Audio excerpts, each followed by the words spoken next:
Assalomu alaykum, hurmatli Odob Nazminova kanalining obunachilari, aziz YouTube tomoshabinlari, muhtaram aka-ukalar, opa-singillar va aziz do'stlar. Bugun men siz bilan g'oyibona uchrashib turganimdan behad xursandman. Fursatdan foydalanib hammalaringizni Ramazon oyi va yaqinlashib kelayotgan yangilanish bayrami, Navro'z bayrami bilan chin qalbimdan tabriklayman. Endi bugungi yangi videomizga qaytamiz. El ichida yaxshidan bog' qolar, yomondan dog' qolar degan naql bor. Men 2 yil oldin yaxshidan bog' qolar degan video qilgan edim. Bugun esa yaxshidan bog' qolar, yomondan dog' qolar deb nomlangan video qilyapman. Bundan 5-6 yil muqaddam Toshkent shahar Yashnobod tumanida metroning Chkalov bekatidan Kunchiqar tomonida energetika vazirliklari tashabbusi bilan bir bog' yaratildi. Bu bog'ni yaxshi odamlar yaxshi niyatlar bilan barpo etdilar. Bu bog'ga prezidentimiz ham kelgan edilar. Bog' chiroyli, ko'rkam, odamlarning dam olishlari uchun skameykalar, suhbatlashib o'tirishlari uchun besetkalar, bilimlarini oshirish uchun elektron kutubxonalar, sport bilan shug'ullanishlari uchun esa sport maydonchalari, bolalar uchun yo'l harakatini o'rganishlari uchun yo'l harakatlarini o'rganadigan maydoncha ham bor edi.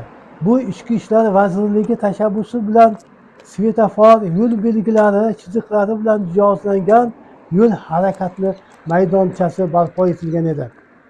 Bu savobli ish uchun el g'amini yeb bu ishlarni qilganlarning ota-onalariga mingdan ming rahmat deymiz va bu bizning rahmat deyishimizga arziydi. Oradan 5 yil, 6 yil o'tdi. Bog' yashnab turibdi. Besetkalar, sport maydonchalari yaratilgan qulayliklaridan el xursand.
Lekin bog'dan o'tayotib bugun bir noxushlik guvohi bo'ldim.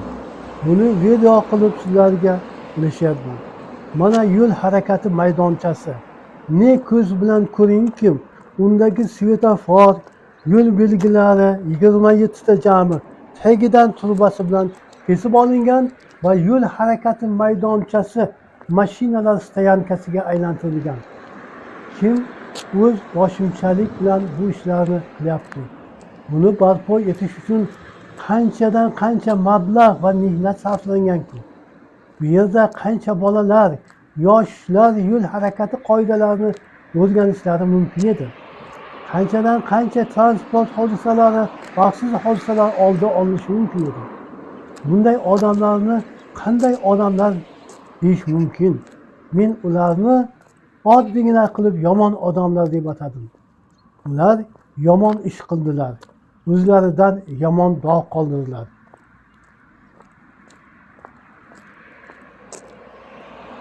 Mutasaddi xodimlar bunday kishilarga nisbatan kerakli choralar ko'radilar va yana oldingi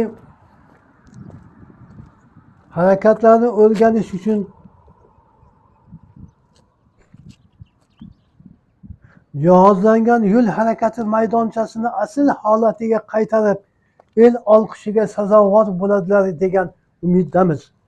Hurmatli yurtdoshlar, sizlar bu to'g'rida o'z fikr mulohazalaringizni kommentariyada yozib bildirsangizlar savob ish qilgan bo'lar edingizlar. E'tiboringiz uchun katta rahmat. Videomiz ham nihoyasiga yetib keldi. Men esa sizlar bilan xayrlashib qolaman.